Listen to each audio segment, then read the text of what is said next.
ይህ የምፅዓቱ አዋጅ ነጋሪ አገልግሎት ወቅታዊና ዕለታዊ ወጎችን በማቅረብ ትንታኔ የምንሰጥበት የተለያዩ እንግዶችንም በመጋበዝ የምናቀርብበት መድረክ ነው። አዘጋጅ ይልቃል አስራት። ሰላም ውድ የምፅዓቱ አዋጅ ነጋሪ አድማጮቻችን እንዴት ውላችኋል? እንግዲህ ዛሬ ዕለተ ቅዳሜ ነው። ዕለተ ቅዳሜ መረጃና መልእክታችንን ይዘን መተናል ወደ እናንተ። ይህንንም እያጠናከረ የሚመጣልን ወንድማችን ፓስተር አለማየሁ ነሙ ነው።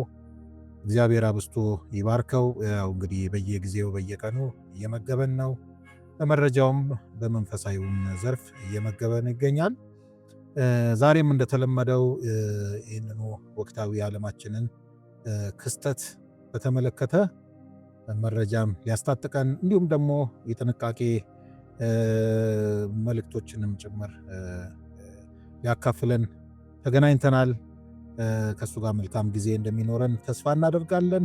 ከዚች መሸጋገሪያ በኋላ ተመልሼ እመጣለሁ። ይልቃል አስራት ነኝ ከምፅዓቱ አዋጅ ነጋሪ አገልግሎት። ተመልሰን ተገናኝተናል አድማጮች። አጠገቤ ፓስተር አለማየሁ አለ።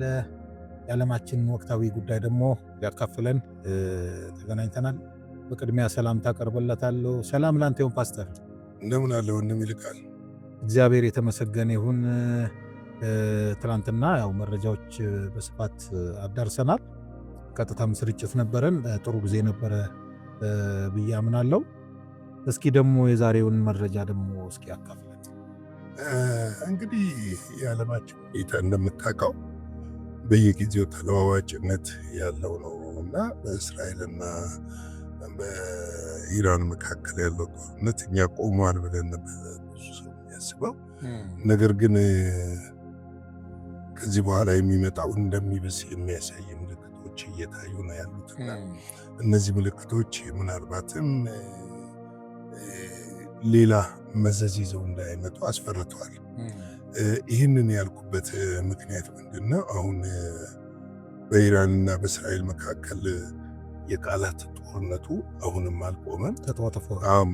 ይህ ቃላት ጦርነት ደግሞ የበለጠ እንደገና ወደ ውጥረት ውስጥ አስገብቷልና ተመልሰም ወደ ትልቅ ጦርነት ውስጥ እንዳይገቡ ተፈርቷል። እንግዲህ የአያቶላ ኹሜኒ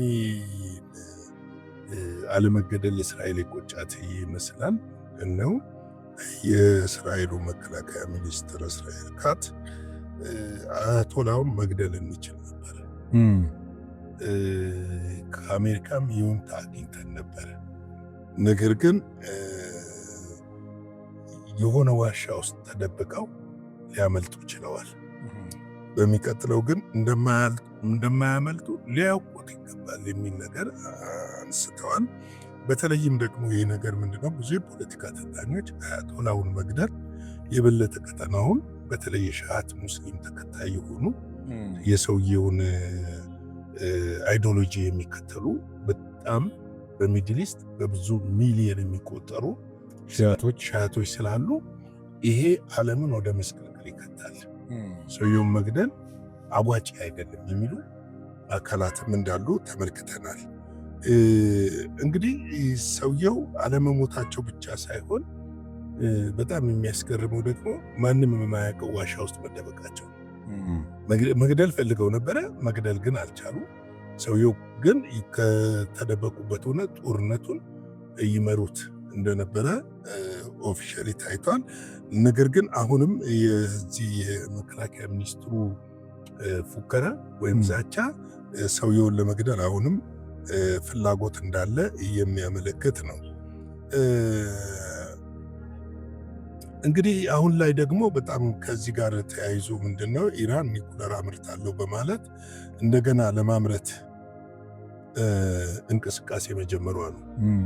እንቅስቃሴ መጀመሯና ይሄ ነገር እርምጃው የከፋ እንደሆነ የሚያመለክት ነው። ምክንያቱም ማምሻ ላይ የአሜሪካ ፕሬዚደንት ዶናልድ ትራምፕ ዛቻ አዘል መግለጫ ነው ያወጡትና በተለይም ዩራኒየሙ የተደበቀበትን ቦታ አስቸኳይ እንዲፈለግና ቦታው እንዲታወቅ። በእርግጥ እነሱ ብቻ አይደሉም፣ አውሮፓዎችም የደህንነት ሰራተኞችን አሰማርተዋል። እስራኤሎችም እየፈለጉ ነው ያሉት።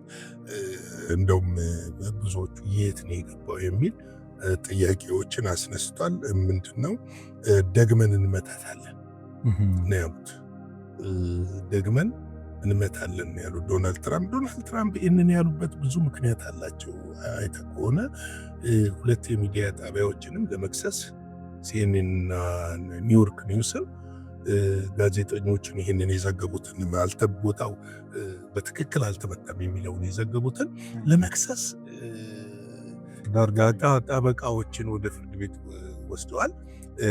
ነገር ግን ደግሞ የሲኤንኤን ኃላፊዎች ምንድነው ያሉት? ጋዜጠኛይቱን አሳልፈው እንዲሰጡ ጠየቁ።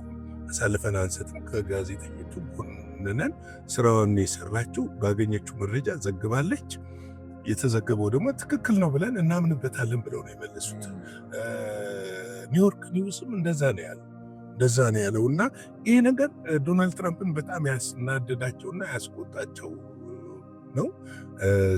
ምክንያቱም እሳቸው ከኔቶ ስብሰባ ከተመለሱ በኋላ አይተህ ከሆነ ሲኤንኤን ማነው ሲአይኤ ወዲያው መግለጫ እንዲያወጣ ነው የተደረገው። ምክንያቱም ከፔንታጎን ሸልኮ የወጣው መረጃ በትክክል ቦታውን ተገኝቶ በትክክል ውድመት እንዳልደረሰበትና መጠነኛ ጉዳት እንደደረሰበት እንዳልተመታ አድርገው ነው መረጃውን ያወጡትና በእርግጥ ወዲያው እኛም ዘግበነዋል። የዋይት ሃውሷ ቃል አቀባይ ምን ብላ ነው የመለሰችው? ይህ ፖለቲካዊ እንድምታ ያለው ነው የሚል ነገር መልስ ሰጥታ ነበረ። ይሁን እንጂ ከኔቶ ስብሰባ ከተመለሱ በኋላ በሲአይኤ ወዲያው መግለጫ እንዲሰጥ አድርገዋል።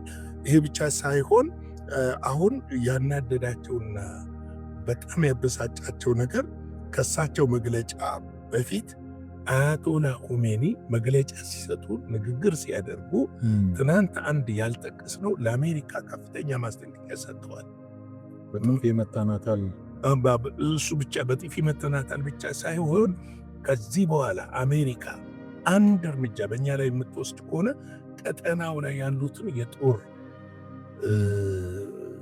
እንትኖችን፣ ካምፖችን፣ የጦር ቤዞችን ሙሉ ለሙሉ የምናወድ መሆኑን እንዲያውቁት ብለዋል። ለዛ እንግዲህ ለአያቶላ ምላሽ ይመስለኛል ማምሻው ላይ ዶናልድ ትራምፕ ሲመልሱ በእኛ ቸርነት ምህረት ነው የተረፍከው የሚል አይነት የስላቅ የሚመስል ንግግር ተናግረዋል። እንግዲህ ይሄ ምንድን ነው? ይሄ ምልልሱ በራሱ ጤናማ አይደለም። ምክንያቱም ይሄ ጤናማ ባልሆነ ቁጥር ምንድነው የሚሆነው? ወደ መካረድ። ለምሳሌ ከዚህ በፊት አይተህ ከሆነ እስራኤልና ኢራን በፍልስጤም እና በሂዝቦላ አማካኝነት በጣም የተጋጋለ ክርክር ነው ወደ ጦርነት ውስጥ የከተታቸው። አሁንም ጦርነቱ እዚህ ጋር ቆመ፣ ሆልድ ሆነ እንጂ ምንድነው የተዳፈነ እሳት በቃ ምናልባትም በሚቀጥለው ሳምንት መልሶ ሊያገረሽ ይችላል የሚል ስጋት አለ። ሌላው ይህን ስጋት እንዲያመለክት የሚያደርግ ነገር ምንድነው? የኢራኑ የውጭ ጉዳይ ሚኒስትር አባስ አራቺ ስለ ኒኩለሩ ጣቢያው ተጠይቀው በሰጡት ምላሽ፣ የእሳቸው ምላሽ ደግሞ የሚገርም ነው። በጣም ተጎድቷል ብለው ተጎድቷል። ይሁን እንጂ አንዳንዶች እንደሚሉት 10 ዓመት ሳይሆን በ2 እና በ3 ወር ውስጥ መልሰን እንገነባዋለን የሚል እንምታ ያለው ንግግር ተናግረው፣ ይህ ንግግራቸው ከፔንታጎን ከወጣው መረጃና ቀጠናው ላይ ከሚወጡት የአረብ ጆርናሊስቶች ከሚያወጡት መግለጫ ጋር ስታያይዘው ምናልባት እሳቸው ተጎድቷል ያሉት ሽፋን ይሆን እንደ የሚል አጠራጣሪ ነገር ታይቷል። በእርግጥ በሳተላይት ሲታይ ውጭ ላይ ያለው ይሄ ክሊር ሜዳው ላይ የሚታየው ነገር ተመቷል። እሱ ምንም አጠራጣሪ አይደለም ይታያልና፣ ውስጥ ያለው ግን ዋናው ግን ይኖሩ ይሆን እንደ የሚል አጠራጣሪ ነገሮች ተከስተዋል። ይህንን እንድንጠራጠር የሚያደርግ አንድ መግለጫቸው ውስጥ ከተናገሩት ነገር የአቶሚክ ኢነርጂ ኤጀንሲ ዋና ዳይሬክተር የሆኑት ራፋኤል ግሬስ ጥያቄ አቅርበው ነበረ። የተመታውን ስፍራ ሄደው ለማየትና አካባቢውን ለመገምገም ከዩራኒየም ከጨረር ወይም ደግሞ ከንትን ብክለት ነፃ መሆኑን ለመገምገም ልናይ ያስፈልጋል፣ እንድንገባ ፈቃድ ስጡን ሲሉ አባሳዳቸው ያሉት ምንድነው? ፓርላማው ወስኗል፣ ከኤጀንሲው ወጥተናል፣ ከኤጀንሲው ጋር ምንም አይነት ግንኙነት የለንም፣ ስለዚህ እንዲገቡ አንፈቅድላቸውም የሚል ነገር ነው ያሉት።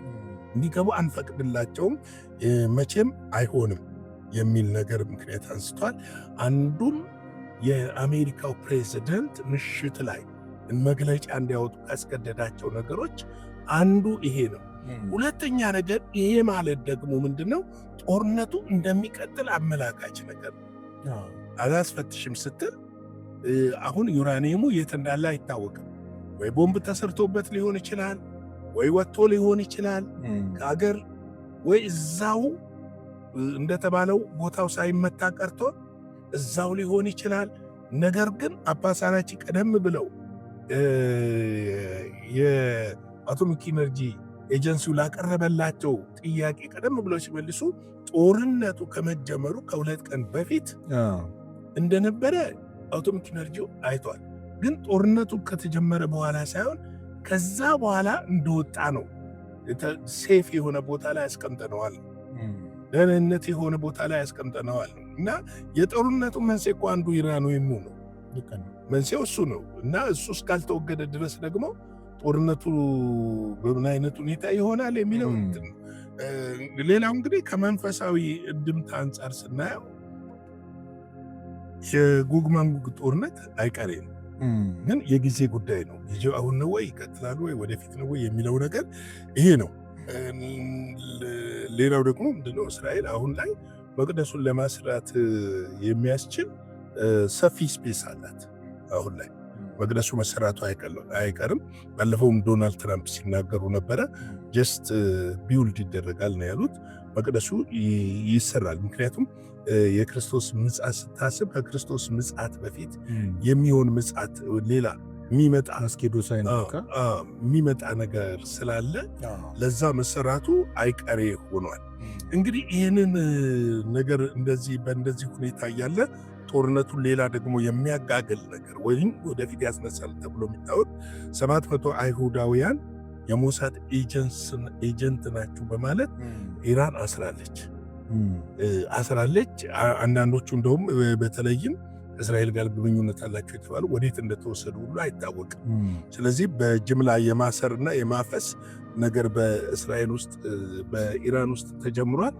ይህ ደግሞ እስራኤልን ያሳሰባት እንደሆነ ተናግራለች። እንግዲህ እነዚህን ነገሮች በጀነራሊ ስናየው ይሄ ጦርነት ሄዶ ምናልባትም የጎግ ማጎግ ጦርነትን ወይም የሶስተኛው ዓለም ጦርነትን የሚጠራ ይሆናል። ለዚህም ደግሞ ብዙ ምክንያቶች፣ ብዙ መንስኤዎች፣ ብዙ ሊያስነሱ የሚችሉ ነገሮች አሉ። እንግዲህ የጦርነቱ መንስኤ የሆነው አንዱ ኒኩለሩ ነው ብዬ ነው ማስበው። ያ ነገር እስካልተገኘና እስካልተወገደ ድረስ አሜሪካም እስራኤልም ዝም ብሎ የሚተኙ አይደሉም። ምናልባትም አቅማቸውን አሰባስበው አንዳንዶቹ እንደሚሉት የአየር መከላከያውን አዘምነውት አጠንክረውት ይመለሳሉ የሚሉም አሉ። እንግዲህ ወደፊት የምናየው ይሆናል። እንግዲህ የእግዚአብሔርን ቃል እኛ ግን እንዴት እንኖር፣ እንዴት እንመላለስ፣ እሱ ነው ትልቁ ነገር እና እኛ እንዴት ነው መመላለስ ያለብን በዚህ ዘመን መካከል። እና ጳውሎስ በሮሜ 12 ከ1-3 ላይ ምን ይላል? እንግዲህ ወንድሞች ሆይ ሰውነታችሁን እግዚአብሔርን ደስ የሚያሰኝ ሕያው ቅዱስ መስዋዕት አድርጋችሁ ታቀርቡ ዘንድ በእግዚአብሔር ኃይል እለምናችኋለሁ። እርሱም ለአእምሮ የሚመች አገልግሎታችሁ ነው። የእግዚአብሔር ፍቃድ እርሱም በጎና ደስ የሚያሰኝ ፍጹምም የሆነውን ነገር ምን እንደሆነ ፈትናችሁ ታውቁ ዘንድ በልባችሁ መታደስ ተለወጡ እንጂ ይህንን ዓለም አትምሰሉ።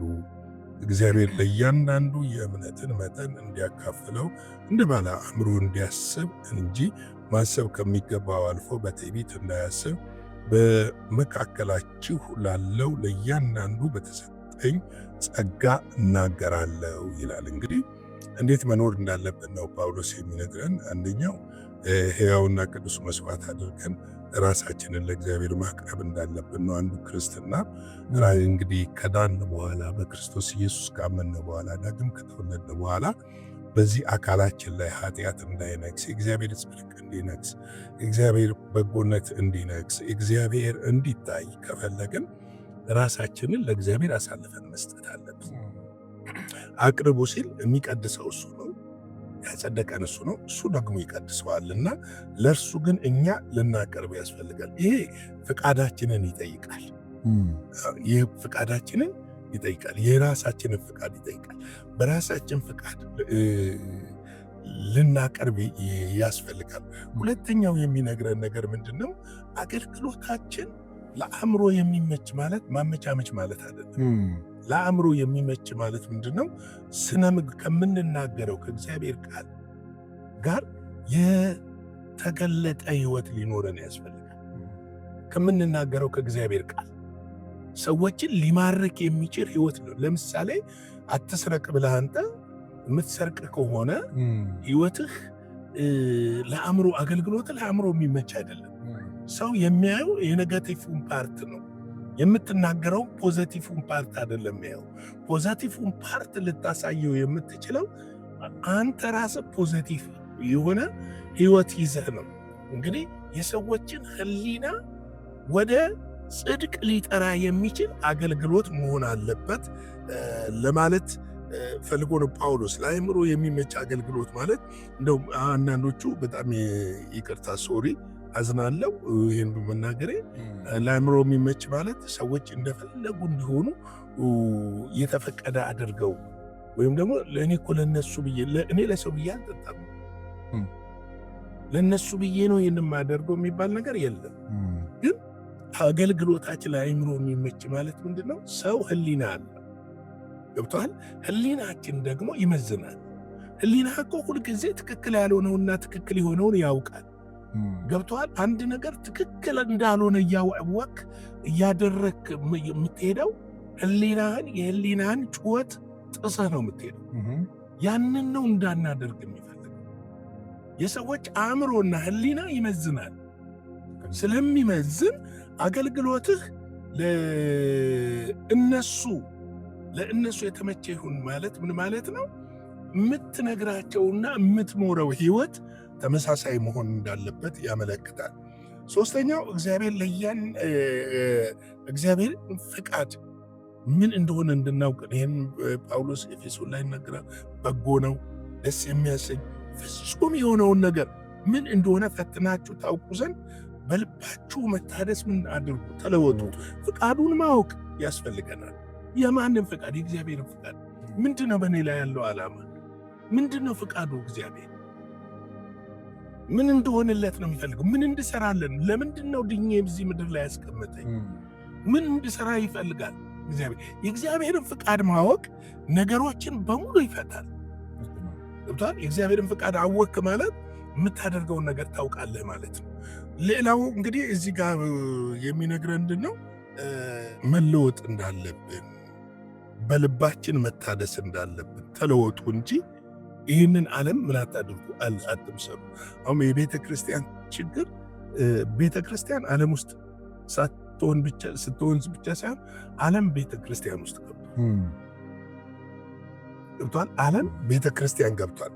ሰዎችን ለማስደሰት ብለን የምናደርገው ከእግዚአብሔር ፍቃድ የሆነ ውጭ የሆኑ ነገሮች ቤተ ክርስቲያን ውስጥ ዓለም ዘልቃ እንድትገባና ጠብ፣ ክርክር፣ ጭቅጭቅ፣ በዓለም የምንሰማቸው ነገሮች በቀላሉ ቤተ ክርስቲያን ውስጥ እየሰማናቸው እያየናቸው እየለመድናቸው ሳይቀር መተናል እና ይሄ መቆም እንዳለበት ነው የሚነግረንና መታደስ አለባችሁ፣ መለወጥ አለባችሁ። ዓለምን መምሰል የለባችሁ።